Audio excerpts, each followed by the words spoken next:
I'm Mark Crumpton. You're watching Bloomberg Technology. Let's begin with a check of your first word news. Hurricane Matthew is taking aim at the U.S. East Coast. At least 500,000 people in Florida, Georgia, and the Carolinas have been ordered to evacuate. The storm's track has it headed near Florida's Atlantic coast Thursday evening. The storm killed at least 11 people in the Caribbean. President Obama is praising the Paris Climate Change Accord, which was ratified by European Union lawmakers today. The agreement commits rich and poor countries to take action to curb the rise in global temperatures. If we follow through on the commitments that this Paris Agreement embodies, history may well judge it as a turning point for our planet. The accord takes effect in a month. Russia has suspended an agreement with the U.S. on research cooperation in nuclear and energy sectors. Moscow calls the move a countermeasure to U.S. sanctions imposed over Russia's role in the Ukraine conflict. On Monday, Moscow canceled an agreement with Washington on the disposal of weapons-grade plutonium. The Syrian government reportedly will reduce the number of airstrikes and artillery shelling inside Aleppo. The move could allow civilians to escape to safer zones. Meantime, the United Nations released satellite images from rebel-held parts of Aleppo showing damage believed to have been caused by airstrikes. I'm Mark Crumpton in New York. Bloomberg Technology is next.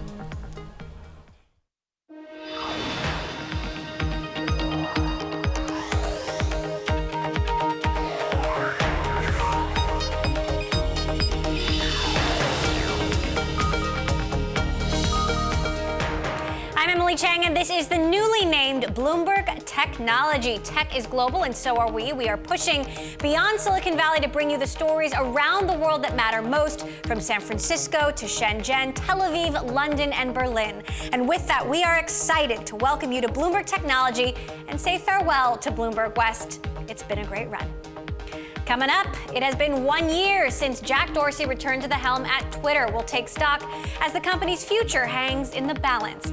Plus, he's one of Uber's biggest shareholders. Chris Sacca tells us what he thinks of the ride-hailer's prospects in an IPO. And a smoking Samsung smartphone causes Southwest Airlines to evacuate a plane. We'll dig into the details, including one report that the faulty handset may have been a brand new replacement. But first, to our lead. It is 1 year since Jack Dorsey came back to Twitter as CEO, and it's been a rough one. Twitter shares are nearly 12% below where they were a year ago, as investors fear Jack Dorsey may not deliver on the turnaround he needs. Meantime, talk of a sale officially on the table, with bids potentially rolling in within the next couple of weeks. Salesforce, Disney, and Google have all been cited as interested buyers, but a disagreement may be brewing between Jack Dorsey and the rest of the board as to what is best for the company. We're in a strong position right now, I think, and as a board member, we have to consider the right options. And we've always had a lot of speculation around what Twitter could become and where Twitter would go. But we have a really strong plan ahead of us, and it's something that we're focused on executing. But I think Twitter can be a successful, independent company. I've also said that I think the world of the team over there. I think Jack thinks beautifully and elegantly and clearly about product direction, and Anthony and Adam and Vijay and the rest of the senior leadership team over there are tremendous. So I don't think that's the only possible outcome, and I think there are lots of different ways that Twitter can be successful. I hope for an acquisition. I think there are some great product teams that this fits in with naturally, and that's not a new thing for me. I've been saying this for a long time. I think it is a natural complement to at least 4 or 5 companies. The many faces and voices of Twitter there, for many former CEOs, co-founders. Chris Sacca, of course, longtime Twitter investor. Joining me now to discuss our Bloomberg Tech reporter, Sarah Fryer, who covers Twitter, Monness Crespi Hardt analyst James Cakmak, and my guest host for the hour, David Kirkpatrick, CEO of Techonomy. Sarah, I'll start with you. You've got some new reporting out that Jack Dorsey may be losing control of the company, that there are dissenting voices within the company about what to do to sell or not to sell, and about strategy in general. Explain. Certainly, as you mentioned, there's disagreement between co-founders Jack Dorsey and Ev Williams about whether a sale is the best thing for Twitter. Jack wishes he had more time to prove out the live video strategy that Twitter's been trying. Now, that strategy, you talked about internal conflicts. I wouldn't call it a conflict so much as a cede of power to Anthony Noto, the CTO of Twitter, who has been able to sort of put the company on this live streaming path. He made the NFL deal. He's made a lot of these other streaming deals, and that's really caused the product strategy to follow. And Jack is just letting him kind of set the road. You've heard from a number of sources that Noto has become really the cheerleader within the company, moral support, but also leading the live strategy there. James, we're expecting bids to roll in over the next couple of weeks. Disney, you believe, is the best bet. Why? Sure. I think what Disney needs to do is figure out, how am I going to be distributing my content when people are no longer subscribing to cable bundles? And what Twitter does is provide a platform to distribute that content while also enabling a system where we do think that Twitter could remain at an arm's length and remain independent to do deals with other competing content providers. This news today on Salesforce, I'm still scratching my head on because why would Salesforce want to buy this? Yes, I get the argument about the marketing cloud, fine, about leveraging their customer service relationship and management software, fine. But at the end of the day, I think that this is more about Mark Benioff's ambition to get to $10 billion. I get the fact that this is a data, and this is the way I would think about Twitter. You are acquiring data and distribution, and that's why I just don't think that the news today on the Salesforce really jibes. We think that Disney makes the most sense. I understand you also think that Google is a less likely candidate, potentially because of antitrust issues. However, in speaking with Chris Sacca, the investor, yesterday, he seemed to think that Google was one of the best fits. Oh, academically speaking, on paper, we think that Google makes an excellent choice, because they're already working together and, in leveraging the tweets and putting them into the search results. But ultimately, you have to think about Google's position not only here, but also abroad. And they're facing considerable amount of antitrust litigation and the issues in the EU, and you could see that surface here in the US as well. And if you're bringing on 300 million active social kind of members onto the Google platform and how it looks against the Facebook per se, we think that could potentially raise some issues where it makes another acquirer like a Disney more feasible. Chris Sacca, by the way, who's been a longtime shareholder, he did tell me yesterday he has sold a number of his shares, though he still owns a lot of Twitter shares. He's also been a huge cheerleader for the company and also had this to say. Take a listen. It's just an incredible story of underachievement, of potential that was never realized. And so I'd be really excited for someone with some product vision to go in there and take some chances. We know that it's got the most valuable corpus of data, the most valuable body of information in the world. There's stuff in there for every person on this planet that's interesting. They have just failed repeatedly to surface that in an easy to digest way. David, weigh in on this. Well, I think it's funny to call them an underachiever because, they really do punch way above their weight in terms of their social presence, their influence in the global dialogue. I think just their general visibility among tech companies. They're way smaller than all the tech companies they're always compared to, both in revenue, market cap, et cetera. And yet they really are seen as on a par with Facebook, and it's really weird. I also think it's very interesting to look at the fact that you've got companies as diverse as Google, Salesforce, and Disney all having legitimate reasons why they might want to buy it. It just goes to show what a kind of chameleon-like company Twitter is, and yet it really is something substantial. The big problem is it's just worth too much money. The shareholders now are the biggest believers in it, and the fact that they're not selling at $17 billion market cap, to me, is kind of crazy because the company doesn't seem to me anywhere near that valuable. So if somebody's going to pay that kind of money for it, they're taking a huge gamble. Now, I was talking to James earlier, and I think, the case can be made that Disney maybe could justify the expense more than almost anybody. So it's an interesting argument. And, in speaking with Chris Sacca yesterday, Sarah, you heard him say as well that he doesn't think Twitter can get much more than the current market cap, that an acquisition is already priced in here. But let's give Jack Dorsey some credit for the things that people are saying he has done right. In fact, you've got some anecdotes in your reporting that say, he's responding to emails faster than anyone would expect anyone to respond, let alone a guy who has another job. Right, and he has been able to define sort of what Twitter is a little bit more than his predecessors have, and calling it about live, about real time, about what's happening now. Is it live or bust, though?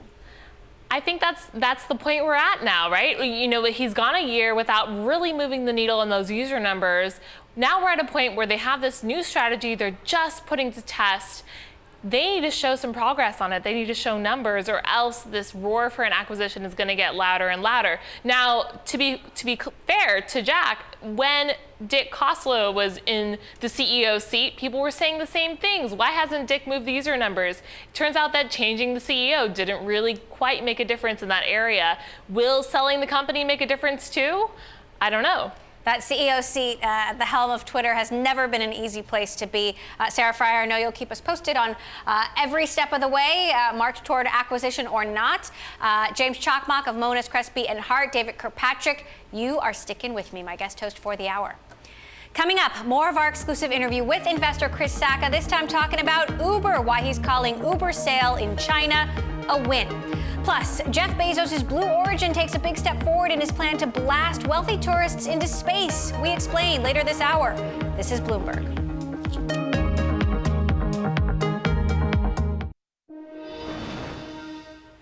Lowercase Capital founder Chris Sacca has been outspoken on a number of topics, like the future of Twitter, the 2016 presidential election.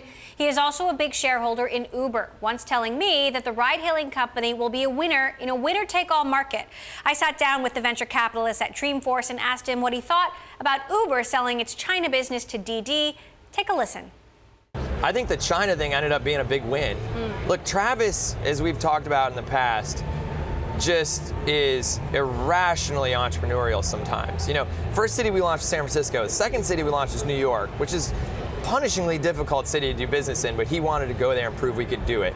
No matter how many low-hanging fruit cities there were, we're going to New York. One of the first 10 cities we launched is Paris. Like Paris, where they basically hate anyone who comes in with a new disruptive product that might upset the unions. I'm like, Travis, why are you flying to Paris? But China's a huge market that they've obviously lost. He was 2 years behind, and he went into a country where literally at the government level, they didn't want us to be there. Offices got raided in Hong Kong, cars were being seized. It is fascinating to me that he was able to pull off a 20% deal in what will now be the monopolist over there. I love it. I think it was a good outcome considering how far we were behind with a regime that hasn't let Google operate there, hasn't let Facebook operate there. It's really, really impossible to disrupt one of their incumbent businesses. So I'm thrilled. As a shareholder, I'm thrilled. The burn is way down. The road is cleared to have a potential, and I don't know anything about any IPO plans. I think if Travis had it, we would never go public, but the road is clear because the finances look great now. And we get to sit back and ride a wave of success with the market leader in China. So what are Uber's prospects in an IPO if it happens? Unlimited at this point. I mean, they're making transportation as ubiquitous as water. You see them going down market to some of the, Uber Pool. Uber Pool represents more than 70% of the traffic in this city now. It's cheaper than not just a taxi, but then the bus. You've got some cities now where they're doing flat fee pricing where you basically pony up a couple bucks. You've got guaranteed pricing even during surge. In some markets now in LA, you can go literally Hollywood to Santa Monica on the flat fee pricing stuff. Uber Eats is just crushing the competitors, DoorDash and stuff. There's nothing to contain that company nor Travis as a founder. So do we see more M&A in ride hailing? What happens to Lyft? No, that's the thing. I don't think there's anything synergistic about Uber ever buying Lyft. That's the difference there, is I think DiDi had to, they stared Travis down and realized this is a guy we could lose to. There's the potential. It's probably not the majority likelihood case, but it's a real odd, and so let's negotiate a deal. Travis doesn't look at Lyft and see that at all. There's no reason to. Lyft is right now, they promised their investors last year they would only lose $600 million in the domestic market. They're not even operating any of these bigger, more expensive international markets. It's a brutal case for them. I don't think they survive this in their current form. They get rolled up into an auto manufacturer. They tried to do that and everybody passed. I don't think there's good news ahead for Lyft investors. Lowercase Capital Managing Director and Founder Chris Sacca there at Dreamforce. I want to bring back my co-host for the hour, Techonomy CEO David Kirkpatrick. And obviously it's in Chris Sacca's interest to say great things about Uber, David. But did what he say resonate with you? Well, he's fascinating to listen to. And I think some of the things he says make a lot of sense. I think he's absolutely right. A brilliant exit from China in a market that they really had no shot at. And the fact that they got what they did from Didi is amazing. That's very different, though, than saying they're a winner in a winner-take-all market. Well, if Didi is going to be the winner in China, that is a huge market, and that is not a winner-taking-all. That's a couple of winners, potentially. That was my next point. I think Chris is a real cheerleader, and I don't think it's a winner-take-all market. I think that, yes, Travis Kalanick may be irrationally entrepreneurial, but this is not an easy business to dominate in. And the idea that they're making transportation like water, great line, but I don't even know what that means. I mean, transportation is all around us. We have legs. I mean, but I do think Uber's an amazing company. But think about what he's saying about how cheap it is to do these Uber pools and get from Santa Monica to Pasadena or whatever. Who are the people who are doing that? The drivers who aren't making very much money that the company depends on. I think one of the big Achilles heels of Uber is they don't treat their drivers well enough. And every time I get into either an Uber or a Lyft, and it's often the same drivers, they always say they prefer driving for Lyft or other companies, but never Uber. So I think that's a problem. They're not going to get self-driving cars soon enough not to have to rely on drivers. And I think that's a weak point in their business model. Then, of course, there are what customers have to say about these companies. David Kirkpatrick, Techonomy CEO, my guest host for the hour. You are sticking with me. Still to come, Samsung's Note 7 crisis could be on the verge of getting a lot worse. Details of a new smoking smartphone next. This is Bloomberg.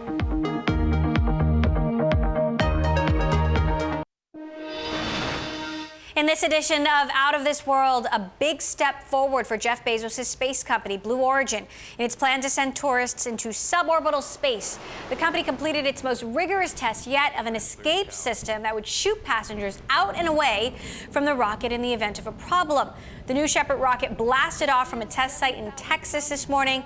Then 45 seconds later, parachutes deployed and slowly descended to Earth. Blue Origin aims to send crews into space next year and expects to sell seats to tourists in 2018 for between $250,000 and $350,000 a pop. Turning now to Samsung, today, Southwest Airlines said that one of the company's smartphones started to smoke and forced the evacuation of a plane waiting to depart from Louisville. This just 3 weeks after U.S. safety regulators announced an official recall of the Galaxy Note 7 on complaints of overheating and catching fire. Now, The Verge is reporting that the phone involved in this most recent incident was actually one of the replacement phones that Samsung just sent out after the recall.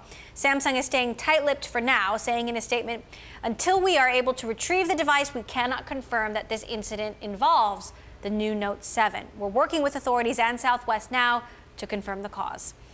Still with us in New York, Techonomy CEO David Kirkpatrick, and with me here in the studio, our consumer tech reporter Mark Gurman. So what do we know? What do we not know? What's the latest?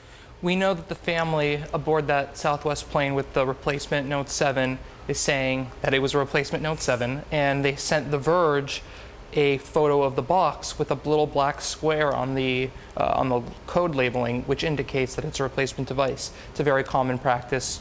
Apple even did it. They have a green sticker on some of their chargers post recall for those devices. But you know, Emily, I thought we were past this. I thought we were done talking about these phones.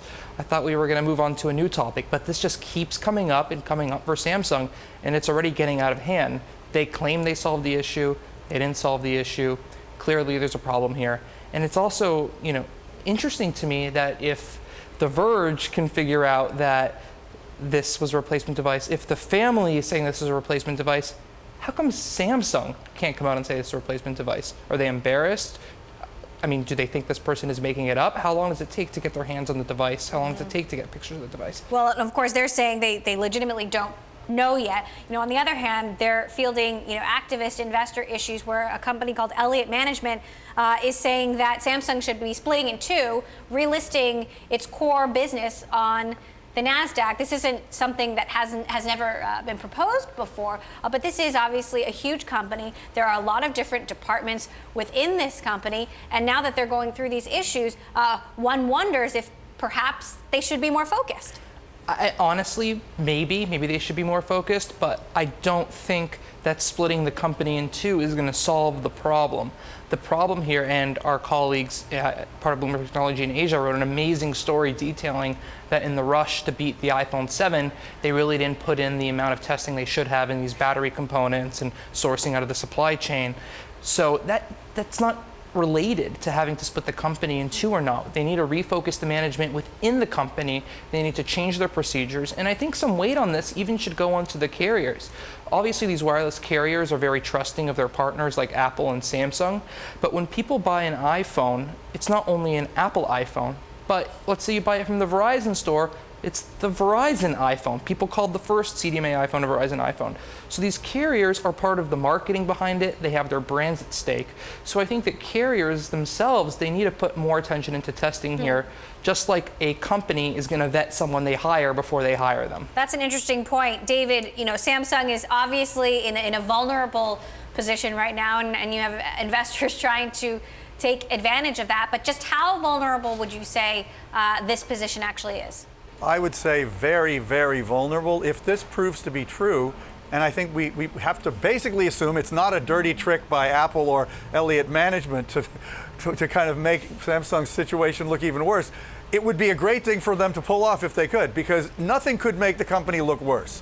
But here's a company that's a very opaque, family-controlled Korean company that really does not have what we would consider modern governance. And I do think that Elliott's management's arguments are interesting, that they really need to put in place much more contemporary controls and governance methodologies, because they're proving themselves to be incapable of running the company properly. They seem to have rushed as much in the replacement as they rushed, as Mark just explained, in producing the 7 in the first place. So these people are really, really screwing up, and something's got to change at that company. And I think it's terrible. I'm sure we'll be learning something shortly. Mark, you will keep us updated. Mark Gurman, our consumer tech reporter. David Kirkpatrick, my guest host for the hour. You are sticking with me. Coming up, AT&T's acquisition path is taking a page from another telecommunications giant. Why the company is looking to Hollywood next. And a reminder, Bloomberg West is now Bloomberg Technology. Check out our newly redesigned website covering all the latest developments in global tech from Bloomberg's 12 international bureaus. We're at Bloomberg.com/technology, on Twitter @technology. This is Bloomberg.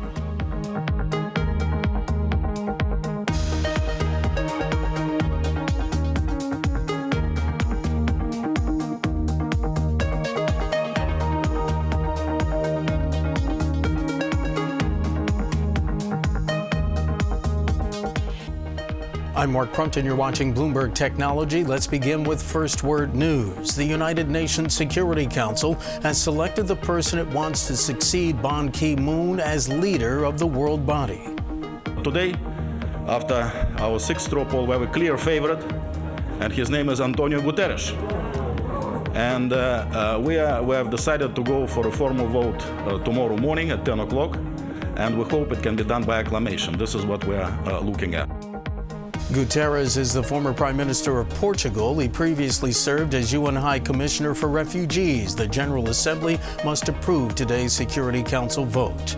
Leaders from nearly 70 nations have pledged more than $15 billion in aid to Afghanistan over the next 4 years. The aid comes at a critical point in the country's battle against the Taliban.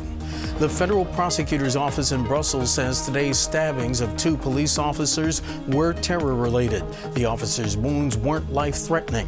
Last month, there was another knife attack on 2 Brussels officers. They were wearing bulletproof vests and suffered only bruises. Prime Minister Theresa May's government has ruled out paying contributions to the EU budget to allow British companies access to the single market. The spokesman also says there will be no compromise on immigration, lawmaking, and freedom from the jurisdiction of European judges. Goldman Sachs' retirement plan is pulling about $300 million from Leon Cooperman's Omega Advisors. It's the second time this year it's cutting ties with a famous alum. The bank informed employees of that decision in a memo today. That's according to a person with knowledge of the situation. I'm Mark Crumpton. It's just after 6:30 p.m. Wednesday here in New York, 8:30 Thursday morning in Sydney. Paul Allen has a look at the markets. Paul, good morning. Good morning, Mark. The market's not doing so well in New Zealand at the moment, off 0.4% after the first 90 minutes of Thursday trade, and that's despite a pretty good lead from Wall Street overnight. Nikkei futures, however, are looking positive, and it'll be worth keeping a watch on 7 & I, Japan's largest convenience store operator. They're out with earnings later today. Weak sales growth has seen guidance slashed, so we'll be looking for any sort of a plan from 7 & I going forward. Locally, ASX futures look set for gains of about 0.5% at the open in about 30 minutes' time. Today is the final day of the parliamentary hearings into the banking sector. We're going to be hearing from National Australia Bank and Westpac. Also out today, trade data for August in Australia. We're expecting a slight improvement to the deficit of $2.3 billion. I'm Paul Allen in Sydney. More of Bloomberg Technology next.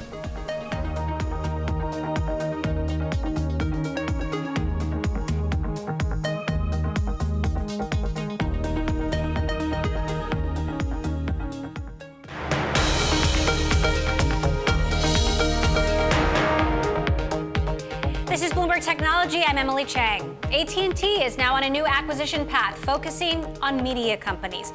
According to people familiar with the matter, that all started with the purchase of DirecTV last year. They say in the next 3 to 5 years, AT&T will go after deals to become a producer of programming. They also say the company will shift its model so it owns some of the video it distributes. Still with us to discuss, David Kirkpatrick, Techonomy CEO and our Bloomberg contributing editor, as well as Jerry Smith of Bloomberg News, our media reporter. So, Jerry, explain what we know. AT&T supposedly has a list of targets ranging from $2 billion to $50 billion in market cap. Yeah, what we know is that AT&T is very interested in getting a piece of Hollywood. Their CEO has a list of potential media companies that he could acquire. And, it's really, if you look at AT&T, this is a company, they just bought DirecTV. Their business has really been about, distributing content to people either through their TV or through their phone. And now they actually want to create the content and own the programming that they're distributing. So the phrase content is king is what we all hear, but this is a very costly business. Can AT&T do this profitably? Yeah, that's certainly a question. There's a lot of risks to taking this path. You think about AT&T, it's sort of seen as this old stodgy phone company in a lot of ways, and now they're looking to get into the entertainment business, Hollywood. There's a potential for a real culture clash there. But if you look at a company like Comcast, which AT&T seems to be sort of taking a page from Comcast, they bought NBC Universal, they got a Hollywood studio, they got cable networks out of that. Really it's if you look at AT&T or Comcast, this is a hedge against the distribution business in some ways by creating the content. There's also a lot of things that they can learn from their viewers that they might not have access to as a distributor. I wonder, though, David, is it taking a page from Comcast or stealing a page from Verizon? Well, it's a little bit of both. Obviously, Verizon is trying to buy Yahoo. We'll see where that goes, but they already own AOL. It's basically a content company of the sort of newer breed. I think it's very risky, and I think Jerry's right to use the word culture, because I don't think these companies have the culture necessarily to get into such a very different business. But when I look at these companies and I hear people from Verizon and AT&T talk about it, you get a very clear sense that they look at the Googles and the Facebooks in particular, those two companies, and they say, wait a minute, how come they're so powerful? How come they have so much market cap? We have all these mobile users and mobile is it, and they have their mobile strategy and that's what makes them so valuable. But we have 100 million or whatever mobile users. We should be that valuable too. And I think they spend an awful lot of time wringing their hands and thinking of strategies to make themselves more like those companies. But there are way bigger reasons even than culture. They're just not tech companies in the same way, even if they are built on technology in some sort of flat-footed way. So I think it's going to be hard to see them really succeed at the bigger ambition, which is more than just, buying a Hollywood studio and having power that's comparable to those companies they envy so much. Jerry, how would you compare AT&T's strategy to what Verizon has also started to do? Obviously, Verizon bidding for Yahoo, Verizon producing its own original content. Yeah, I mean, Verizon, certainly they bought AOL, they bought Yahoo. I mean, really at the core of Verizon's strategy is mobile advertising. I mean, they want to be able to deliver, online video, through AOL and Yahoo to your phone, and they want to make it really easy for advertisers to reach you through your phone. AT&T's strategy is still sort of taking shape. I mean, one thing that is worth pointing out with AT&T, like Comcast, one of their biggest expenses is programming costs. TV networks are really trying to charge more, higher and higher rates for AT&T to carry their cable channels. And so now, if AT&T suddenly has the ability to create its own programming, which is expensive, but it also would potentially make it easier for them and limit the costs of having to carry cable networks. David, it's interesting to think about what the carriers actually look like, let's say 5-10 years from now. I mean, the business has remained largely the same for the last couple of decades. And then, of course, the wireless wars have changed a lot. You see T-Mobile just trying to win subscribers in a legacy business, though doing things creatively. I wonder, what do you think these carriers really look like a decade from now? Well, there's so many wild cards in trying to answer that question. I mean, Google was trying to get into the broadband business. They seem to be pulling away from that, and yet they're going into these branded phones, and who knows where they'll really take that and whether they might build networks to try to go behind their own phones.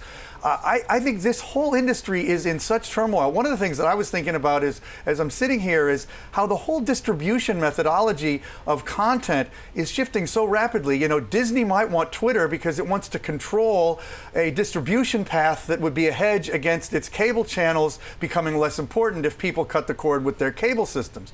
Meanwhile, Amazon, which has a completely novel form of distribution in the form of its Prime customers, is becoming a massive producer of video. They're actually shooting a movie in the East Village near where I live. They had an entire street blocked off and full of classic cars last night. It was kind of an amazing vision. But, they're spending tons of money on content.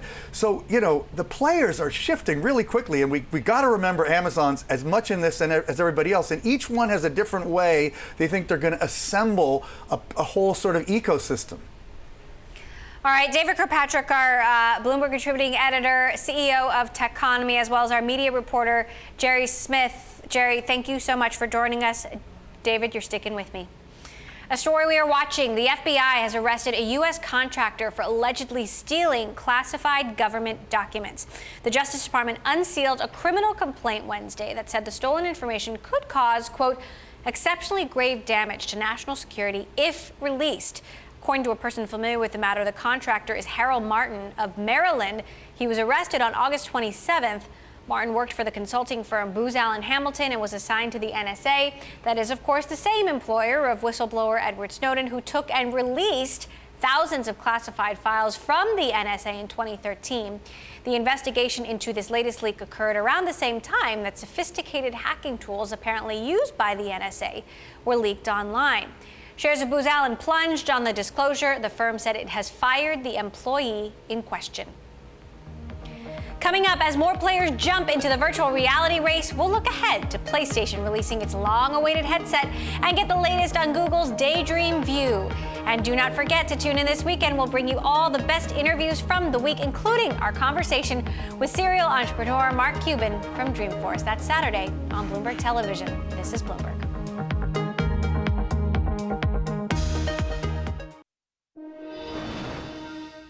A story we are following: Yahoo is disputing a report that it built software to scan customers' emails for U.S. intelligence agencies.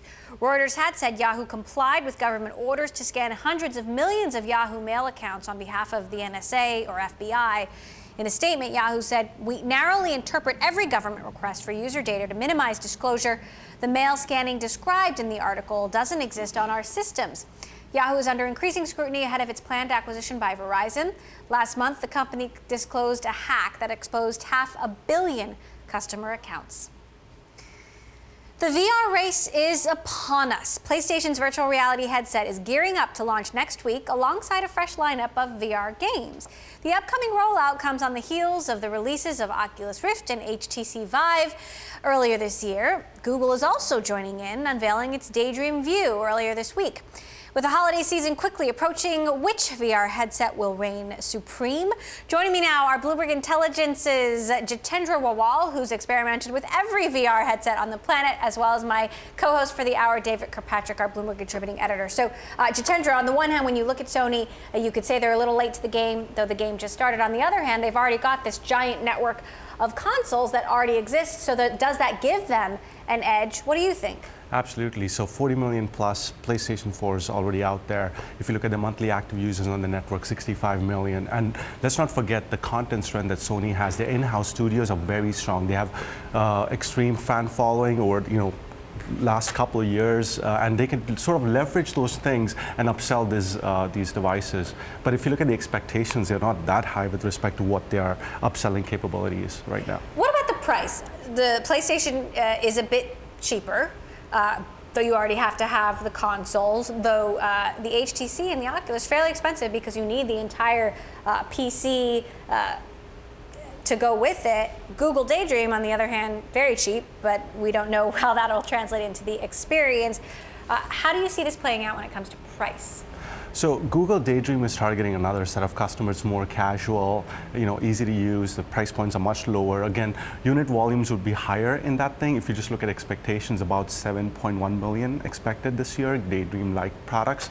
But as far as HTC, Sony, and Vive are concerned, Sony, price is not just the main factor over here. Main factor is ease of use, single device that game developers can sort of like develop for and optimize that experience. And again, Sony could use its in-house studios much better than anybody else. David, what's your take on the nascent, thus far, VR wars?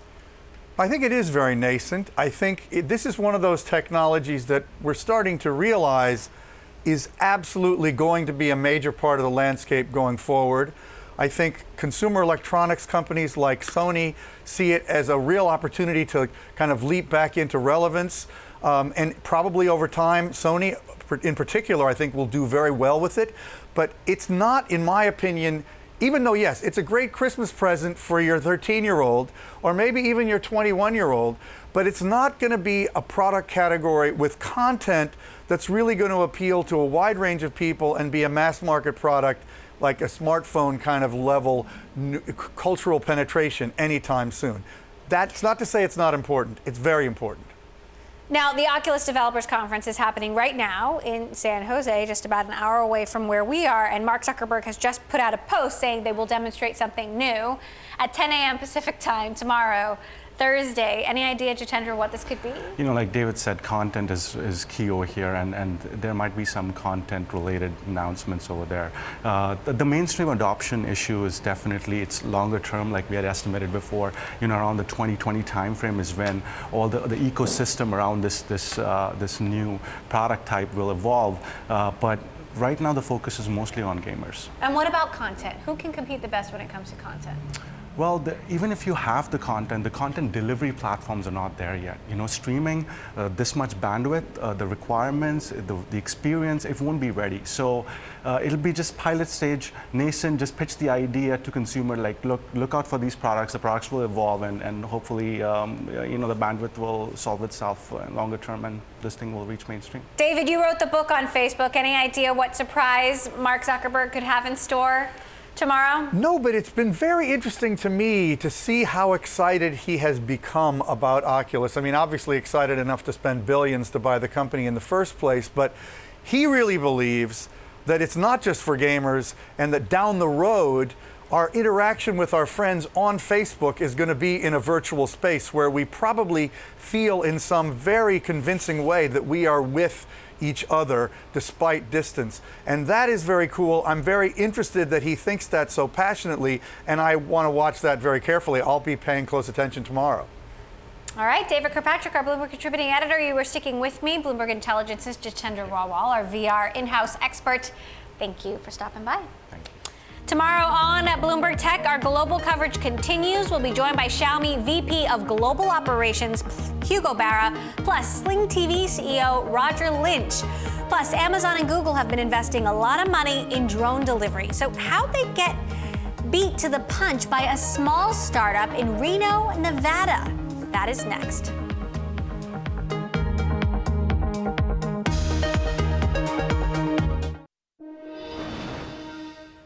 The commercial drone market in the U.S. is projected to top $1 billion by 2022, and everybody is fighting for a piece of the pie. One interesting segment of that is delivery drones. Giants like UPS and Amazon are investing heavily in technology, but they may be beaten to the punch by a small startup based near Reno, Nevada. Bloomberg Technology's Spencer Sopfer went out there to investigate.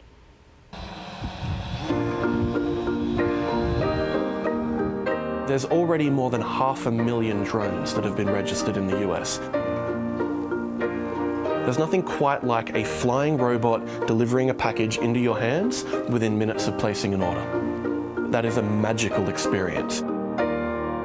That magical experience isn't as far away as you might think. Flirty is the first company to get government approval to make deliveries by drone, beating out Amazon and Google.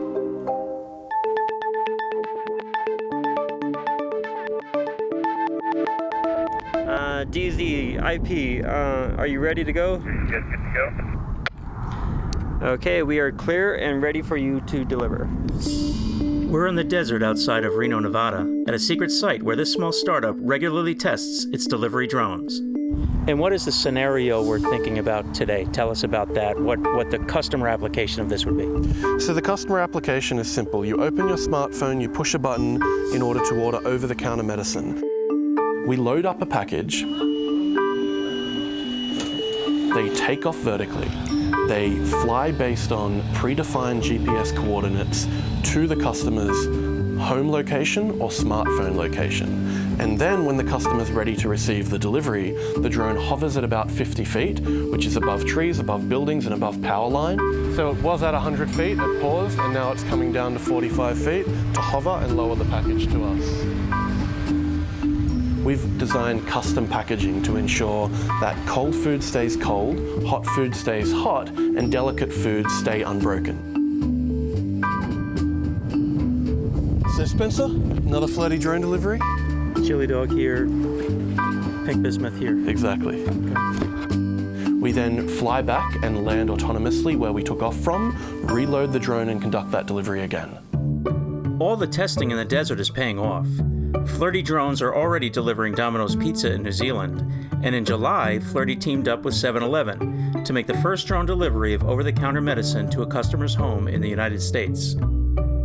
When we're operating in a neighborhood near you, we'll be able to deliver to you within 10 minutes of you placing an order. We've designed and built our drones to carry up to 5.5 pounds for up to 10 miles. They're hexacopters powered by lithium polymer batteries, so they're electrically powered green aircraft. Right now, Flirty is beating the tech Goliaths in drone delivery. The next step is turning that head start into profit. To do that, Matt Sweeney will have to convince a lot of shoppers that a magical experience of a box dropped from the sky is worth a premium delivery fee. Why does society need drone delivery? If you're hungry, would you want your pizza delivered by drone or by cars during peak hour traffic? And if your kids are sick, would you want the over-the-counter medicine delivered from 7-Eleven within 10 minutes by Flirty? Or would you prefer load your kids into a car at night and take them down into the store? And within several years, drone delivery will be as common as seeing a truck delivering packages on the street today. Bloomberg's Spencer Soper reporting there, and with us for a few final thoughts, my guest host, David Kirkpatrick. It's certainly exciting, David, to think about, but I keep asking myself, how soon will this actually happen? Your thoughts? I don't think it'll really happen very soon. I love the company's named Flirty. They clearly have a very well-spoken CEO. But, you know, the big problem with that, if all of us were to start doing that, is the software and systems to allow drones to be flying all over in all kinds of different directions and not hitting each other, not falling on our heads. We're nowhere near that, but just like VR and AR, it's super cool. Maybe not like for the masses happening tomorrow. All right, David Kirkpatrick, Techonomy CEO and our Bloomberg contributing editor. Thank you, as always, David, for joining us on for Bloomberg this show. Technology. Thank you. Our very first show of a new chapter. Now to a story that is trending. Netflix is one step closer to having its original movies shown on the big screen. According to the Wall Street Journal, the streaming service has signed a deal with a small luxury theater company called iPic Entertainment. The deal covers the same-day release of 10 of Netflix's upcoming movies. This is the first long-term deal Netflix has signed with a theater chain. And that does it for this edition of Bloomberg Technology. Check out our new website for everything you need to know from around the world in tech, powered by our 12 international bureaus. We are at Bloomberg.com/technology. That is all for now from San Francisco. This is Bloomberg.